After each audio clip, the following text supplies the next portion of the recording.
Eh bien, je vous donne rendez-vous pour Parcours des Mondes la deuxième semaine de septembre, du 6 au 11 septembre exactement. C'est la 21e édition du Parcours des Mondes qui va réunir, comme chaque année, plus de 40 exposants du monde entier. On a des exposants qui viennent d'Australie, un autre de Finlande, du Royaume-Uni, des États-Unis. C'est le grand rassemblement qu'on attend. Pierre Mauss, qui est le fondateur du Parcours des Mondes, m'a demandé cette année de le remplacer. J'essaierai de tenir cette fonction du mieux possible.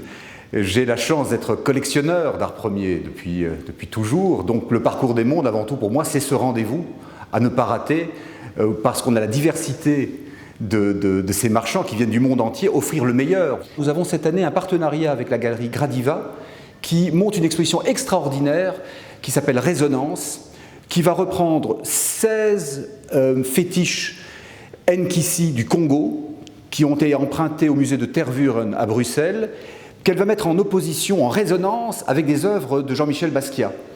Et on attend beaucoup de cette exposition, de cette confrontation. On sait à quel point les origines, mais aussi la rencontre avec l'Afrique a été importante pour Jean-Michel Basquiat. Chaque marchand a à cœur, à Parcours des Mondes, de proposer des objets qui sont des objets abordables, ainsi que de grands chefs-d'œuvre. Donc il est tout à fait possible pour un jeune collectionneur de débuter à Parcours, de trouver des choses qui vont lui permettre d'entrer en collection, comme on dit, de comprendre.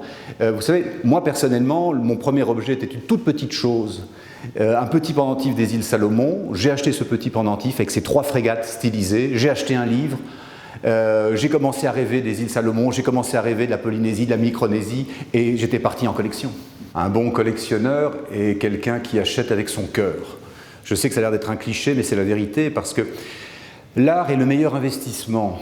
C'est le meilleur investissement parce que vous achetez une œuvre qui va vous plaire. Parfois, elle prendra de la valeur. Souvent, elle se stabilisera. L'idée n'est pas vraiment l'investissement financier, mais l'investissement d'une vie. C'est un médium pour le voyage, une œuvre. C'est le plus court chemin de l'homme à l'homme, comme disait Malraux.